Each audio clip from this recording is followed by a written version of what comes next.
అలాగే టీచర్స్ కూడా నా విన్నపం ఏంటంటే పిల్లల్ని ప్రిపేర్ దెమ్ ఫర్ ఫ్యూచర్.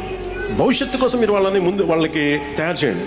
ఉద్యోగస్తులుగాను వీటన్నిటికంటే కూడా భారతదేశ భవిష్యత్తుకి మా వాళ్ళు ఎలా పనిచేస్తారో మీ కాంట్రిబ్యూషన్ను మీరు మనస్ఫూర్తిగా చేయాలని నేను కోరుకుంటా ఉన్నాను. అందుకని మీలో కూడా అంత నిగూఢమైన శక్తి ఉంది. ఒకసారి మీరు అన్నీ సాధించలేకపోవచ్చు, మీరేం అనుకోలేదు, మేమేం సాధించలేదు అనుకోని పిల్లల్ని మీరు తగ్గించకండి. మీ ఒక్కొక్క బిడ్డలో ఒక అద్భుతమైన వ్యక్తి ఉంటాడు. ఈ కనిపించే మనకి ఒక్కొక్క బిడ్డలో ఒక అద్భుతమైన శక్తి ఉంటుంది, నిగూఢమైన శక్తి ఉంటుంది. మీరు ఆ మాటలు చెప్పండి. పొద్దున్న లేస్తే బూతులు తిట్టే వ్యక్తుల్ని చూడకండి, టీవీలు చూడకండి, సినిమా పిచ్చిలో పడిపోకండి. సినిమా చిన్నపాటి వినోదమే, దాన్ని జీవితంగా తీసుకోకండి. నేను ఒక సినిమా నటుడిగా చెప్తున్నాను, మన కోసం కష్టపడి ఒక అబ్దుల్ కలాంని స్ఫూర్తిగా తీసుకోండి. మనకి దాతలు ఇచ్చిన ఈ చౌక్ పేరు పెట్టుకున్న అలాంటి పెద్దలను తీసుకోండి, అలాంటి స్ఫూర్తి తీసుకోండి. అందుకని మీరు అలాగే ఎవరైతే తోట రాఘవయ్య గారు ఉన్నారు, మీరు రోజు గుర్తుపెట్టుకోవాల్సింది, మన స్థలం వచ్చి ఆడుకుంటున్నప్పుడు ఒక దాత మనకి స్థలం ఇచ్చాడు, ఆయన చిన్న కృతజ్ఞత చెప్పుకోండి.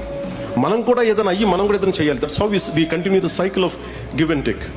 బాబు దత్తపుత్రుడి స్టోరీ మీ అందరికీ కూడా తెలిసిందే. దత్తపుత్రుడి గారి ఇల్లు హైదరాబాద్ లోనే, కానీ ఆయన ఇంట్లో ఇల్లాలు మాత్రం ప్రతి 3 సంవత్సరాలకు 4 సంవత్సరాలకు మారిపోతా ఉంటారు. ఒకసారి లోకల్, ఒకసారి నేషనల్, మరోసారి ఇంటర్నేషనల్. మరి తర్వాత ఎక్కడికి పోతాడో.